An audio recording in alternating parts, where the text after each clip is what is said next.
Père éternel, nous voulons une fois de plus te remercier après ce moment de pause. Merci Seigneur parce que tu as pourvu pour tout ce que nous avons pu manger et boire. Donne béni les mains qui ont pourvu à cela Seigneur. Donne béni les mains qui les ont préparées, les mains qui ont servi aussi. Et que toute la gloire te revienne. Merci encore Seigneur pour ce samedi 12 octobre 2024. Merci pour cette deuxième phase de ce moment de partage. Que toute gloire te revienne, Père éternel, au nom de Jésus. Amen. Gloire à Dieu. Ok, bien-aimés, voilà, on a davantage vu ce que c'est que la puberté, les transformations qui apparaissent au niveau de notre être, que ce soit chez les femmes ou chez les hommes, et les implications de cela, parce que dès qu'il y a cette transformation, on a tendance à se laisser aller aux pulsions. Et nous avons compris que se laisser à ces pulsions-là, c'est charnel, ça, c'est l'esprit du monde. Nous, chrétiens, on doit plutôt voir comment fonctionner avec ces pulsions, mais les gérer selon la volonté de notre Père Céleste. Amen. Et on a aussi vu que dans cet état, il est bon de parler. Il est bon de parler, il est bon de demander de l'aide. Mais à qui donc demander de l'aide? Ça aussi, c'est important. Nous sommes en Afrique, nous sommes des Africains. Et nous savons que sur le plan culturel, les sujets liés aux relations amoureuses, au sexe, c'est un peu des sujets tabous. Nos parents ne parlent pas ça de manière générale avec nous. Peut-être aujourd'hui dans certaines familles modernes africaines, certaines familles africaines modernes, on peut en parler. Mais si les choses ne sont pas communiquées selon l'Esprit de Dieu, on recevra encore toujours des mauvaises informations. Parce que certains vont pouvoir dire à leurs enfants, oui, maintenant que tu as déjà 15 ans, ma fille, tu vois que ton corps est comme ça, il faut faire attention, ne te laisse pas aller à avoir plusieurs copains. Tu peux quand même avoir un copain, et soit, il faut t'arranger avec ton copain, mais attendez, hein, il ne faut pas aller vite dans le sexe, peut-être tu peux attendre quand tu auras 18 ans, c'est où, machin et tout. Voilà le style de conseil qu'ils vont donner à leurs enfants. Dieu n'est pas dedans. Dieu n'est pas dedans. Et ça, l'ennemi s'en réjouit. L'ennemi s'en réjouit, mais nous sommes là pour dire à l'ennemi, tu n'as pas d'emprise sur nous, parce que nous sommes une jeunesse céleste. Alléluia. C'est ça en fait le défi, c'est ça la différence. D'où, à la base, selon la pensée première de Dieu, ce sont les parents qui sont censés éduquer leurs enfants dans ce dont nous sommes en train de parler là. C'est ce que la parole de Dieu nous révèle. Ce sont les parents qui sont censés le faire. Mais on sait, ce n'est pas tous les parents qui sont chrétiens, ce n'est pas tous les parents qui craignent Dieu. Et même certains dont les parents sont nés de nouveau, ils n'ont pas souvent peut-être la connaissance même pour le faire. C'est dommage. Mais gloire soit rendue au Seigneur parce que voilà, dans l'Église, il y a des grands frères qui ont de la connaissance, qui peuvent partager, des grandes sœurs qui peuvent partager avec nous, ayant appris du Seigneur. Regardons rapidement dans Proverbes au chapitre 3. Avec qui communiquer?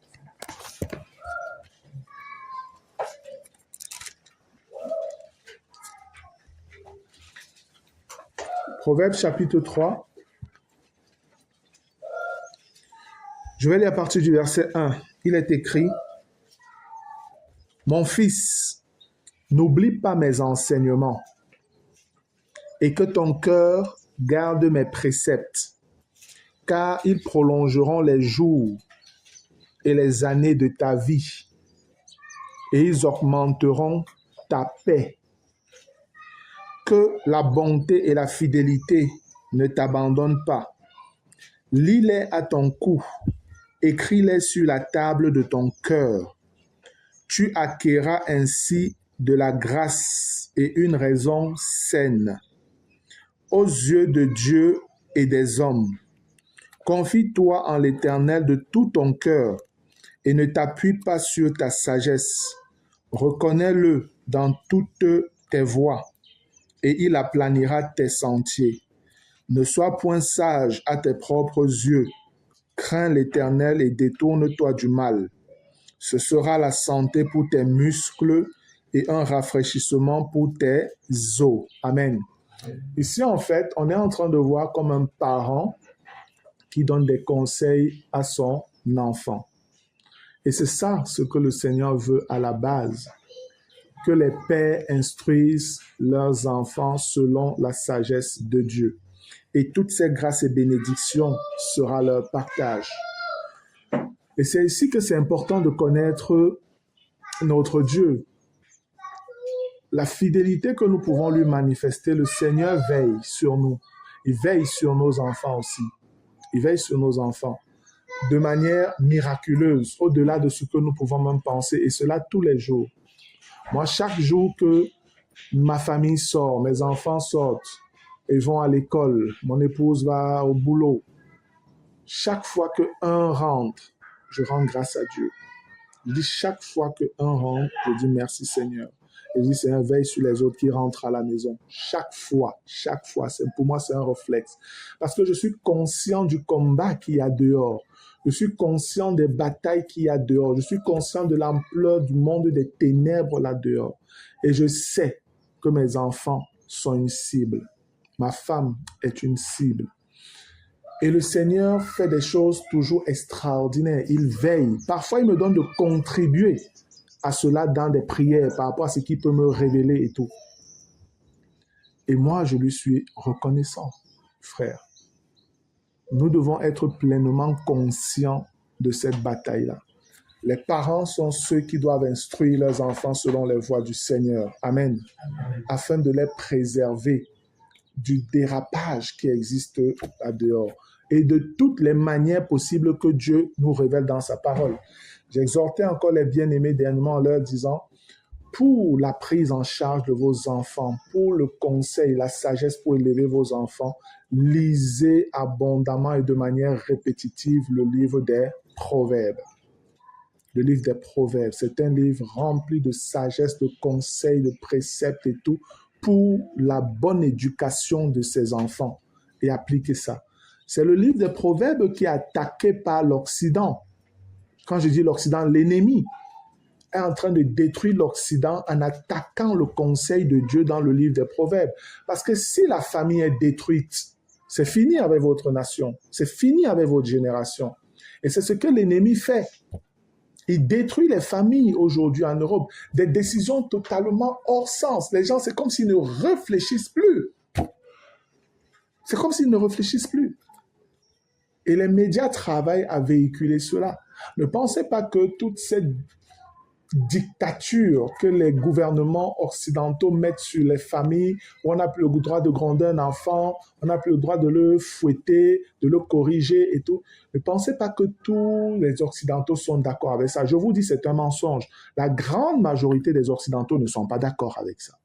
Et il y en a qui continuent à corriger leurs enfants, à les traiter comme il faut. Maintenant, ce qui se passe, c'est que les quelques cas comme ça qu'on va peut-être un peu attraper, ils vont surmédiatiser ça, comme pour faire peur aux autres parents. C'est ça le game.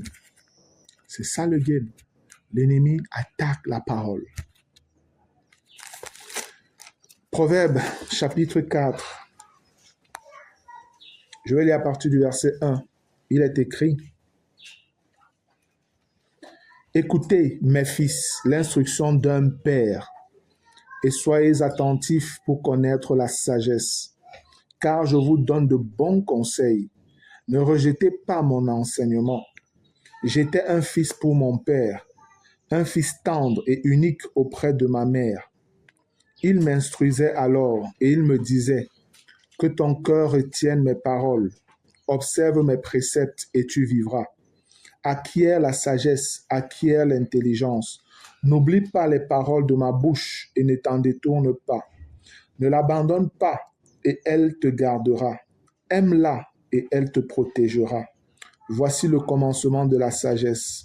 Acquiert la sagesse et avec tout ce que tu possèdes, acquiert l'intelligence.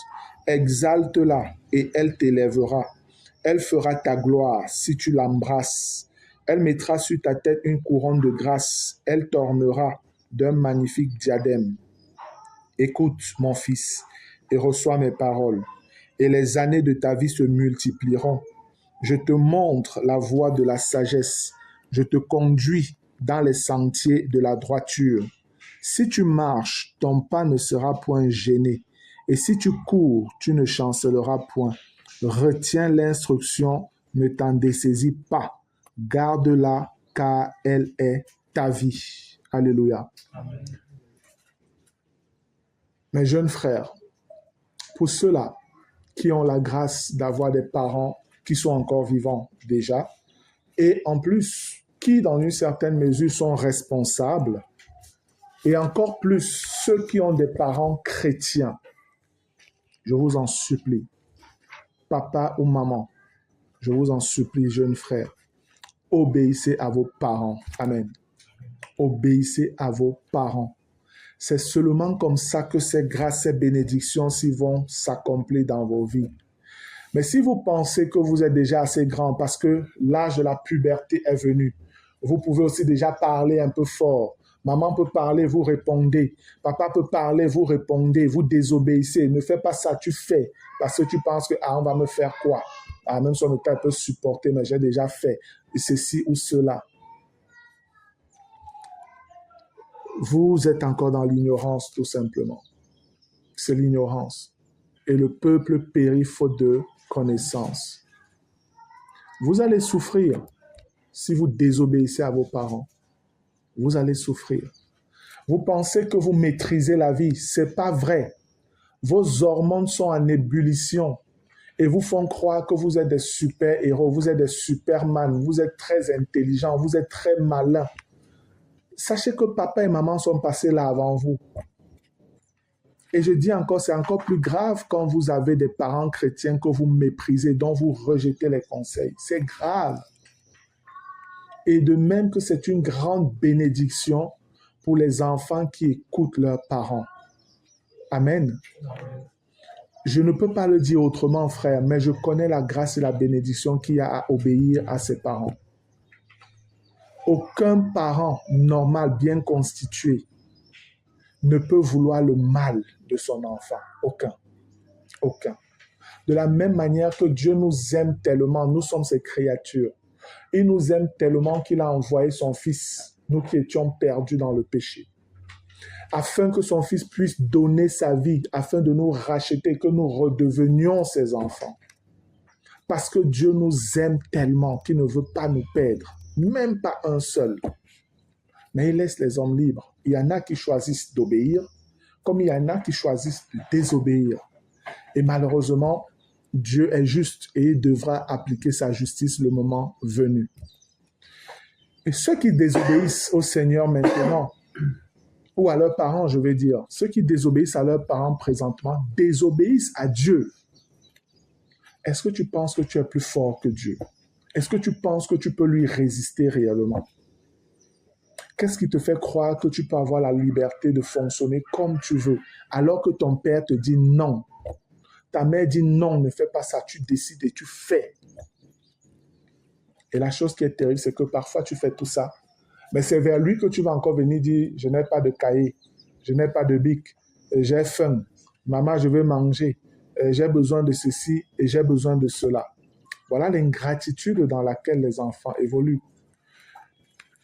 Les parents aussi qui ne sont pas responsables. Responsable ici pour moi, c'est qui n'appliquent pas la parole de Dieu. C'est ça pour moi, ne pas être responsable aussi. Vous détruisez vos enfants. Vous devez leur appliquer la discipline de Dieu. Tant qu'ils sont sous votre toit, vous devez appliquer la discipline de Dieu à vos enfants. Ils doivent fonctionner sous votre toit comme vous avez décidé. S'il y en a qui pensent qu'ils sont déjà assez grands, qui ne peuvent plus se soumettre à la maman ou au papa, alors ils dégagent, ils sortent de votre maison. Qu'ils aillent donc jouer les forts, les grands, là-bas dehors. Qu'ils aillent jouer le dehors. Parce qu'en définitive, qu'est-ce qu'ils vont faire? Ils vont monter, descendre. Après, on va même te dire qu'il a enceinté une fille, engrossé une fille à gauche, à droite. Ou bien ta fille va venir, elle est déjà grosse. Et celui qui a fait ça est un petit garçon, peut-être d'à peine 16 ans, 17 ans, qui lui-même n'arrive même pas à prendre soin de lui. Elle fait tout ça, tu lui parlais, elle désobéissait, mais quand elle tombe enceinte, elle revient vers toi. Et elle va venir jouer peut-être les petites timides là maintenant et tout ça, mais c'est déjà arrivé. Et voilà comment sa vie prend un coup. Voilà comment sa vie prend un coup. Ou c'est le garçon qui va aller enceinter la fille d'une autre personne. Et voilà comment sa vie aussi prend un coup. Si on met en pratique la parole, on est préservé d'un ensemble de choses, frères et sœurs. Je vous dis la vérité.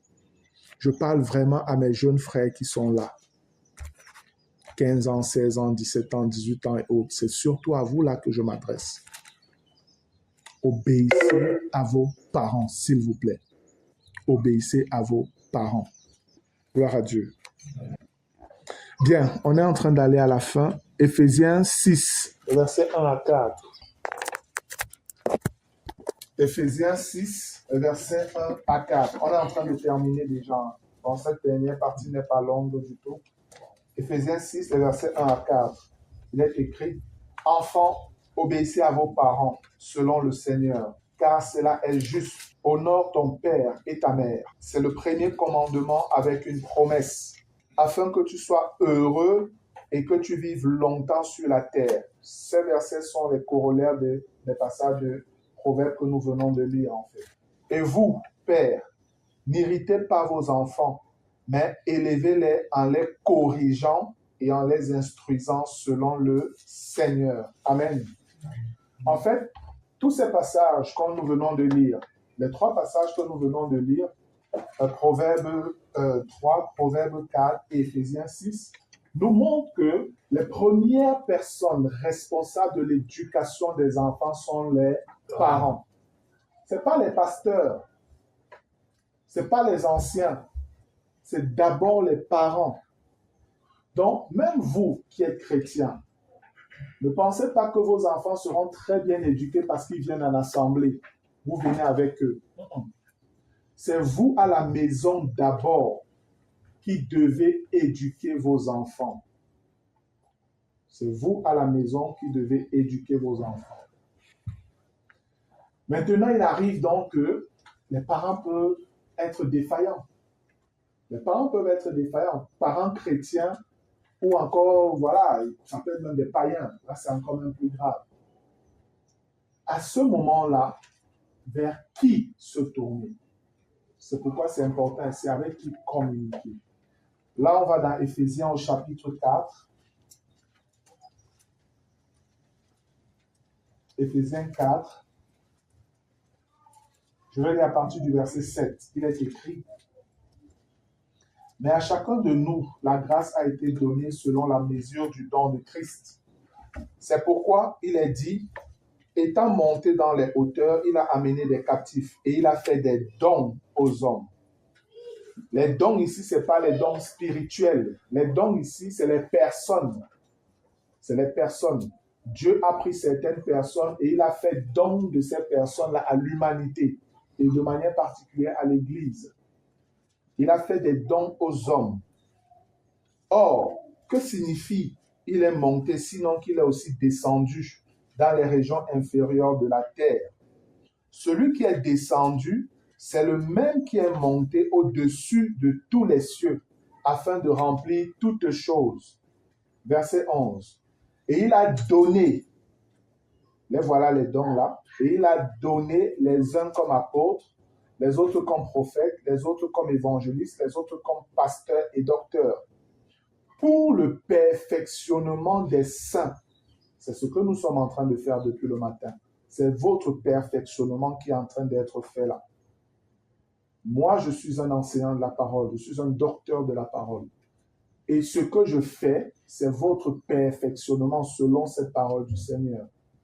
Pour le perfectionnement des saints, en vue de l'œuvre du ministère et de l'édification du corps de Christ.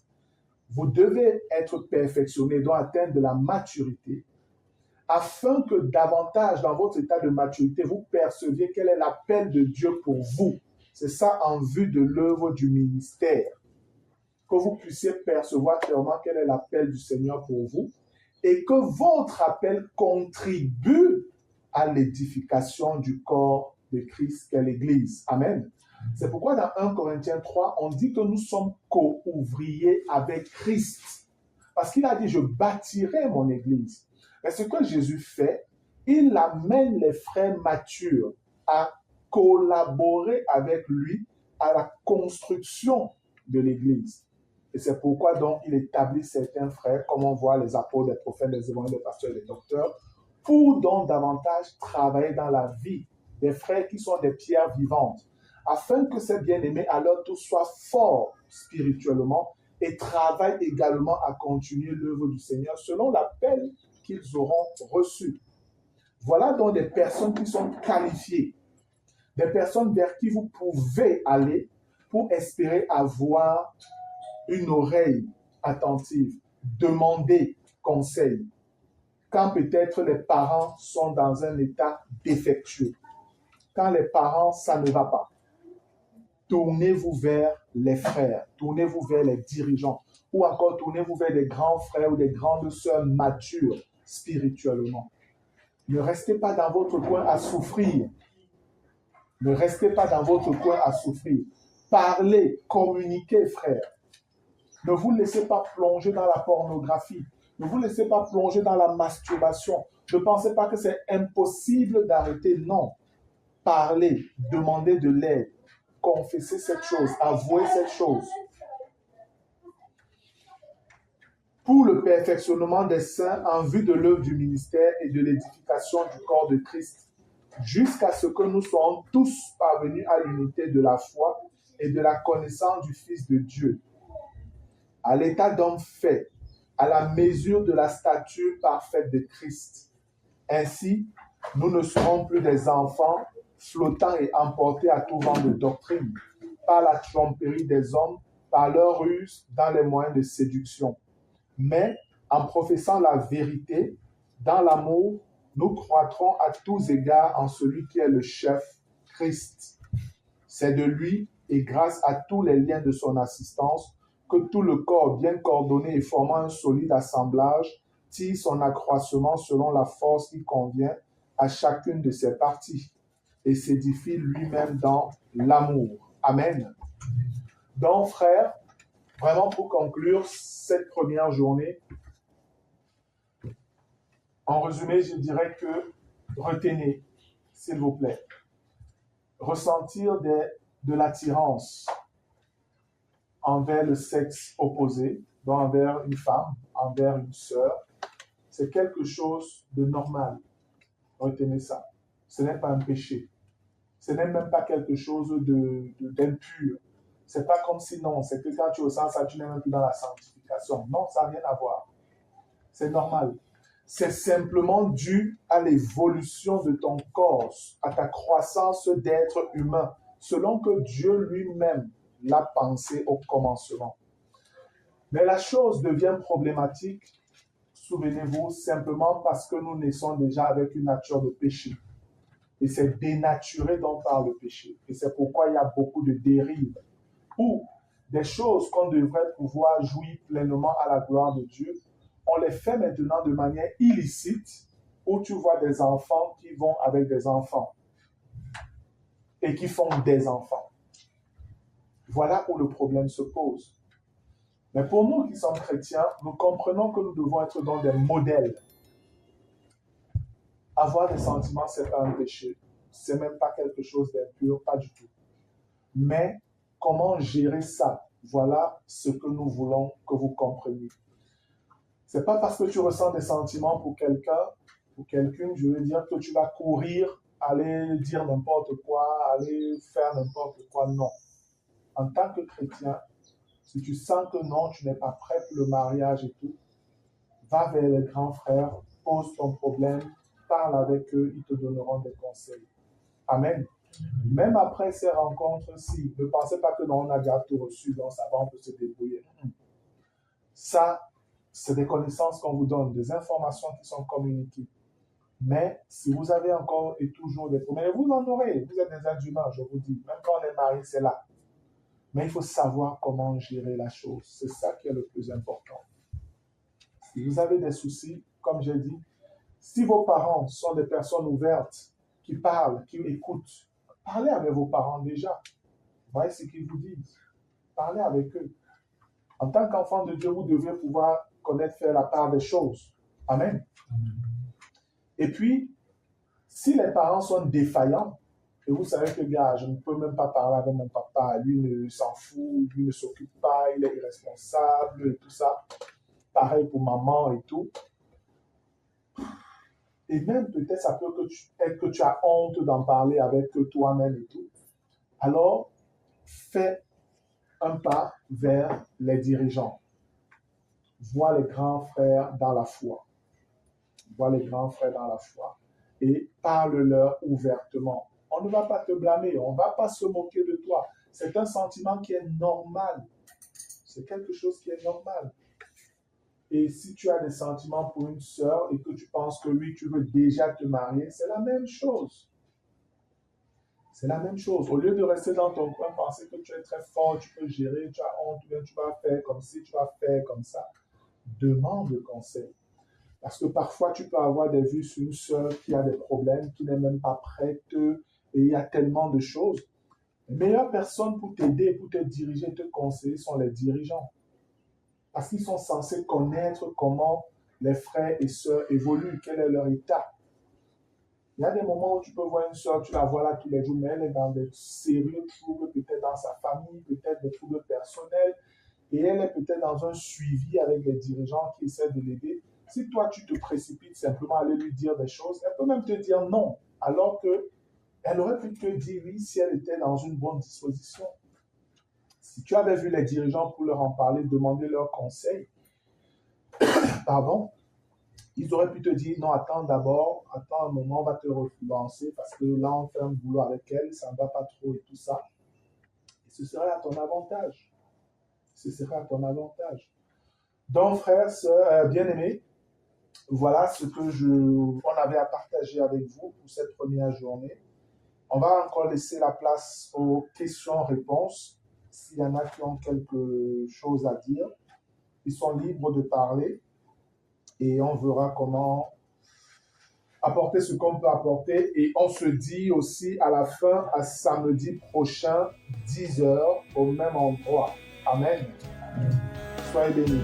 De recevoir nous manger gloire, nous éternels.